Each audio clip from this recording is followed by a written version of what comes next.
It has been a very busy week with a lot of big guests. We had Dana White yesterday. We had Alex Pereira. We had Kayla Harrison.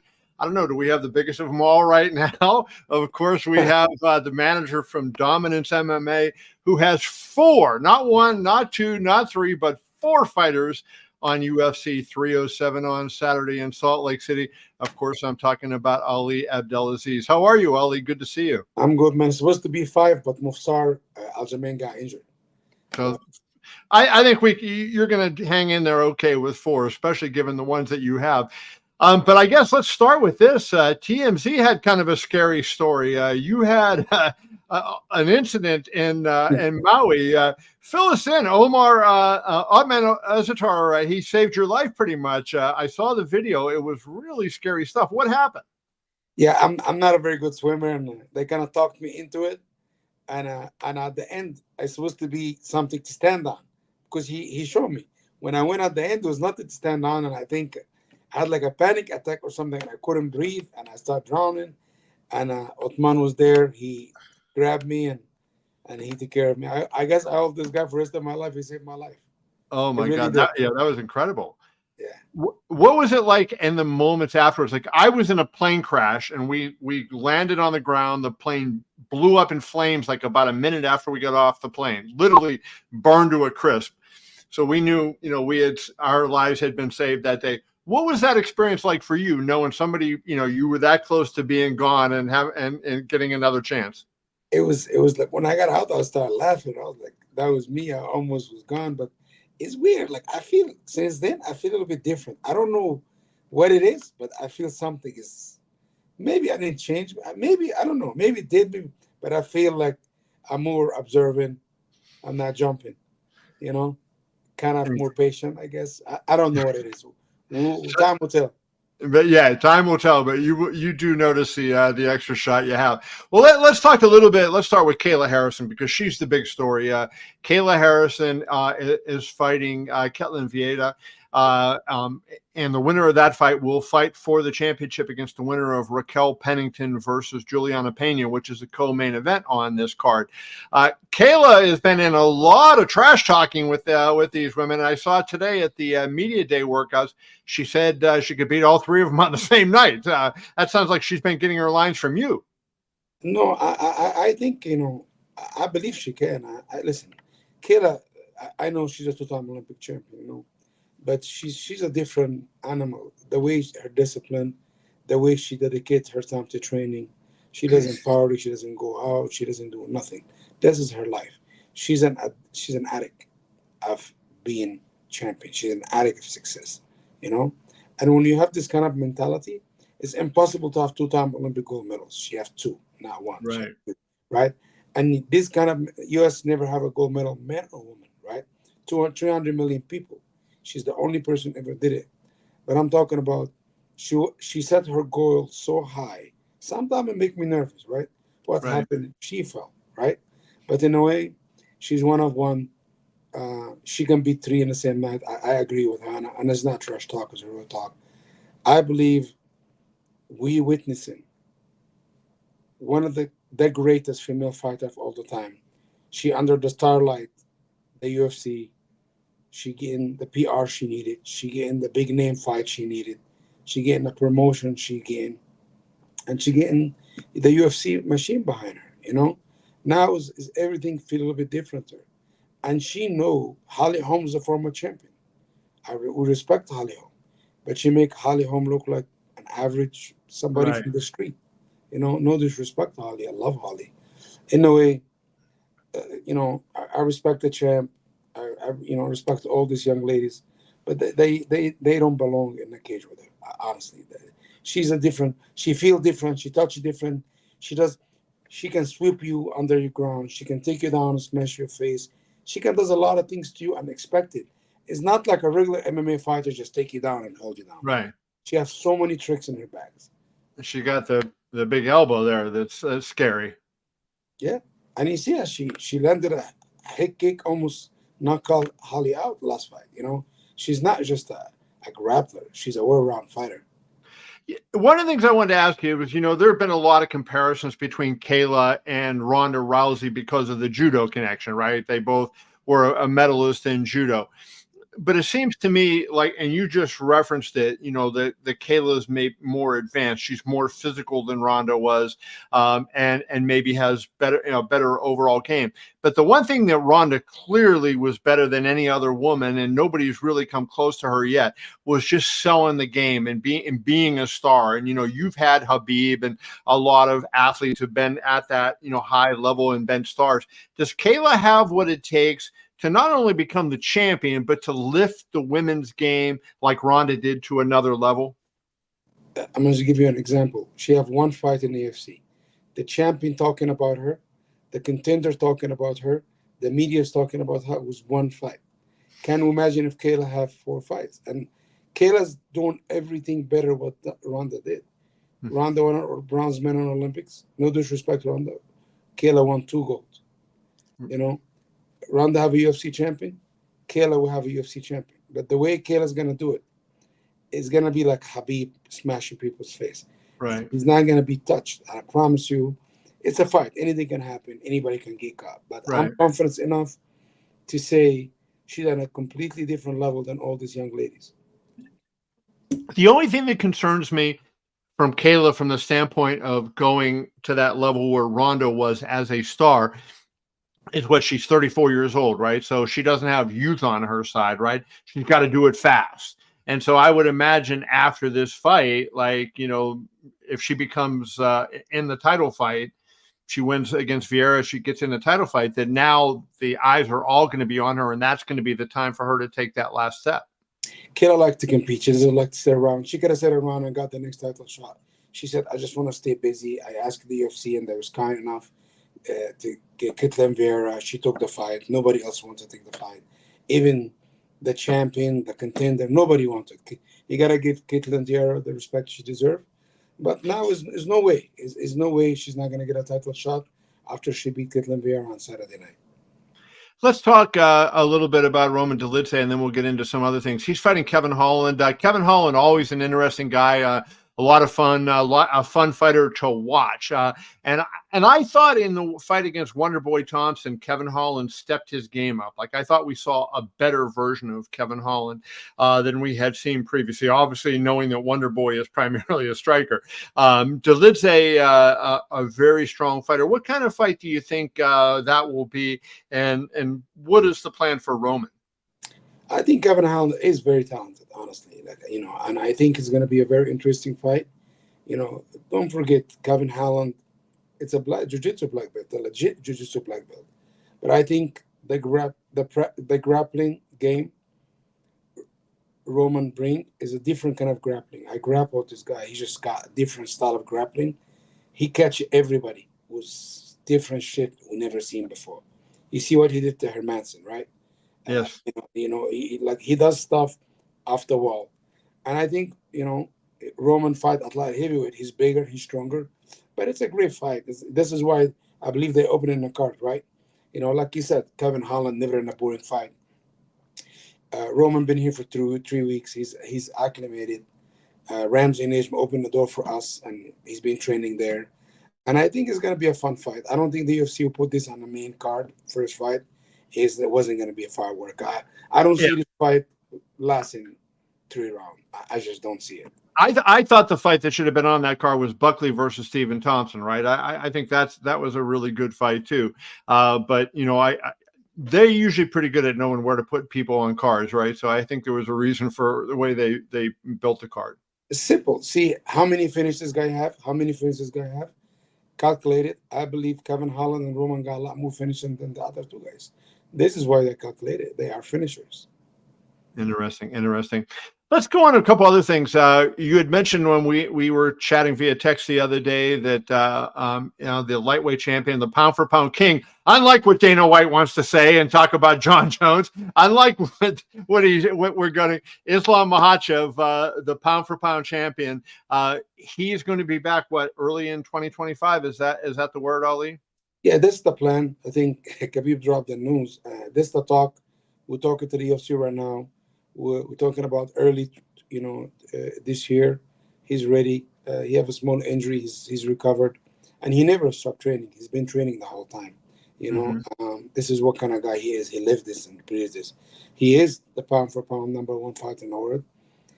Dana can say whatever he wants, but Dana is one of the greatest promoter. We know John Jones fighting next month, fighting Stipe. I don't know if these people care about this fight, but this is why Dana is the best, because he know how to rile people up, like he's been playing with you guys. Ali, what's going to happen here? John Jones is going to end up hating me because I keep saying this. Like, I think John Jones is the greatest fighter who ever lived. But with Dana saying that all the time, I'm always on the opposite side. But, let's talk. The thing that Jones has going for him is he has that longevity. He won the title in 2011, and he's still right at the top now. He's amazing.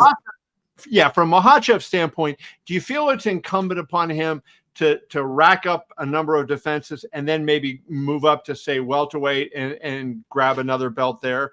It's two different conversations. If you say the greatest of all the time, you can say John Jones. Yeah. You can say Habib. You can say Georges St. Pierre. Yes. Dana can say that. But if you can say the current pound for pound number one fighter in the world, I don't think John Jones even before Balal.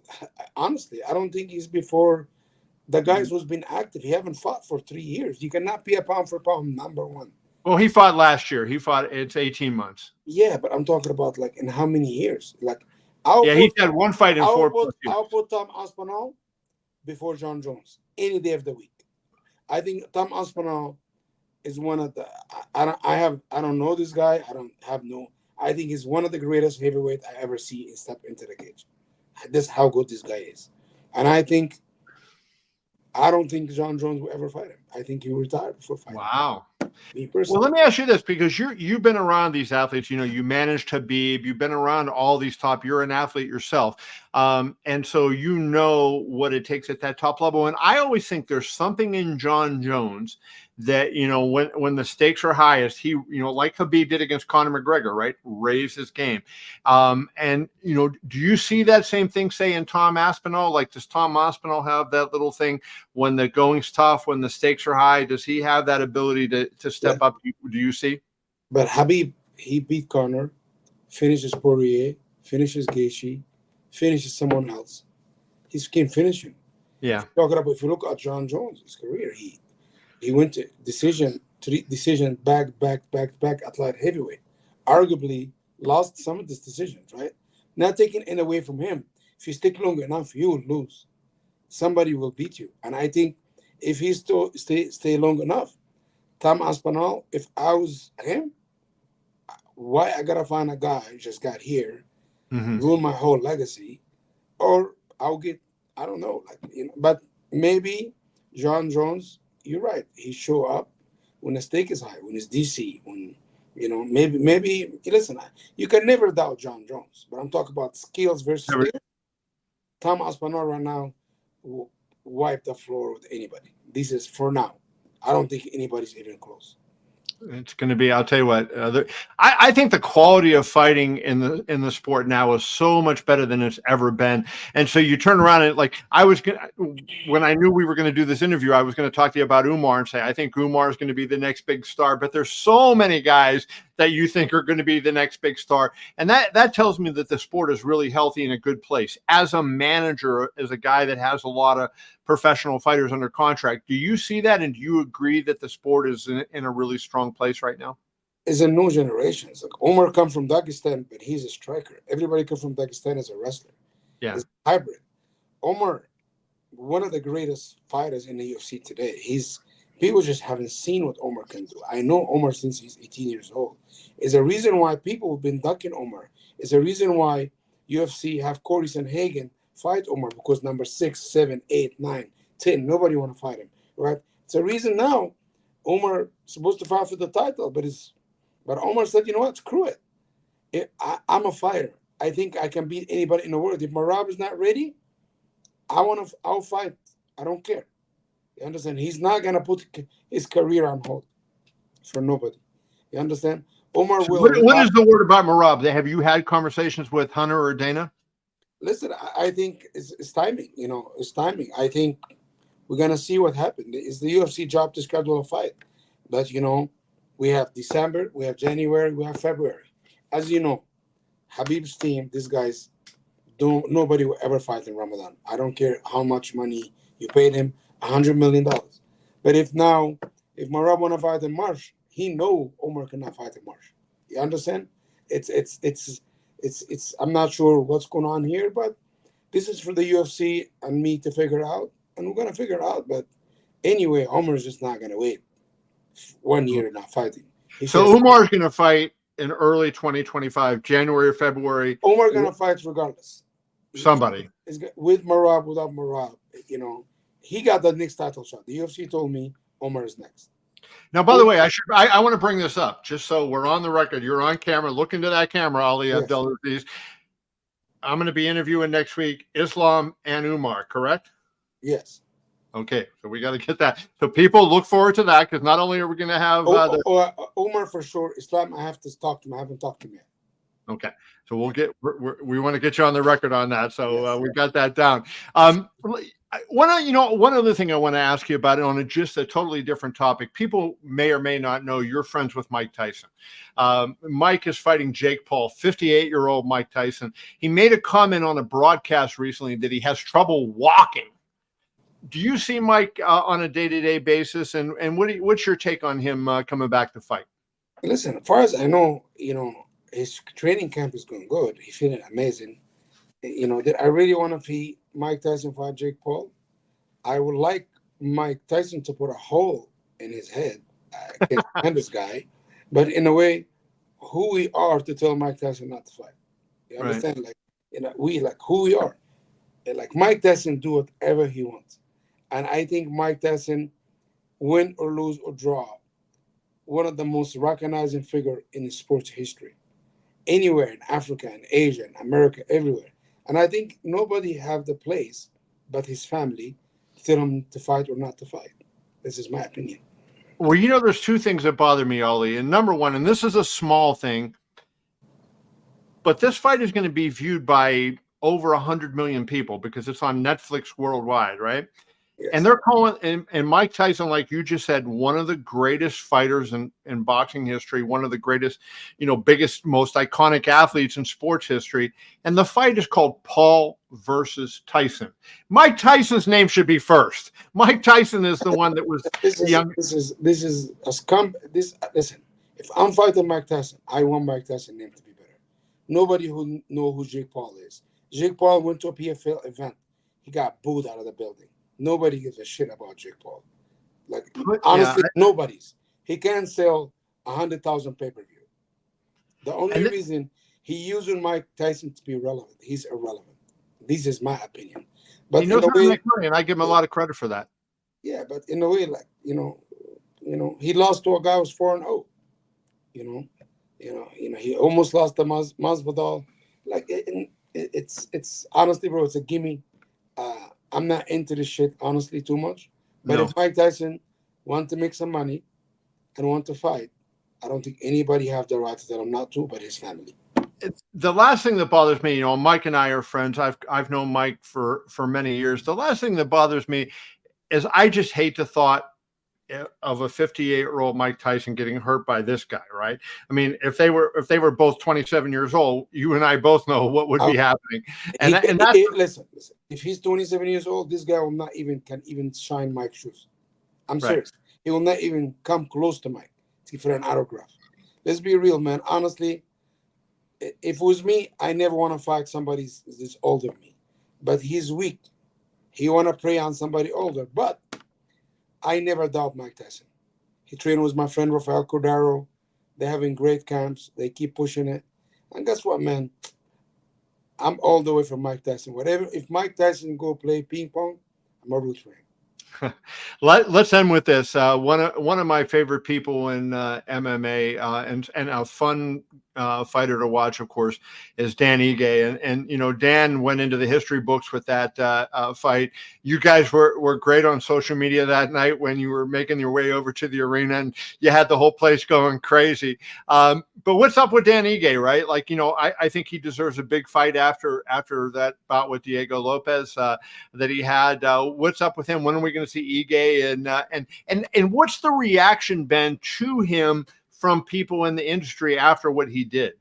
I think Dan, man, like I know Dan for a long time, and I think Dan, this boy have no fears. He work after pressure. He's one of the nicest human being you can ever meet in your Yes, life. he is. And he's fighting actually end of the month, Leon Murphy. I thought he should have got a bigger fight, but this is kind of, he thought the UFC talked with him and he wanted it, and he's gonna fight, But I didn't hear who you said. Who is he fighting? Murphy. Okay, Lerone Murphy. Okay. Yeah, yeah. But Dan is always game, bro. Dan is always game for scrap. Dan, I love Dan. He is Dan, Puna, Pratavaras, all these guys, all these Hawaiian boys, they're ready for always scrap. Always. Yeah, you got to love that. Well, I'll tell you what, if you talk about somebody who has people who are ready to scrap, it is that man, Ali Abdelaziz. Ali, I'm glad you're here with us. Thank you to Ottman for saving you, and look forward to seeing you. I'll see you up in Salt Lake on Saturday. It's a pleasure. Thank you, brother.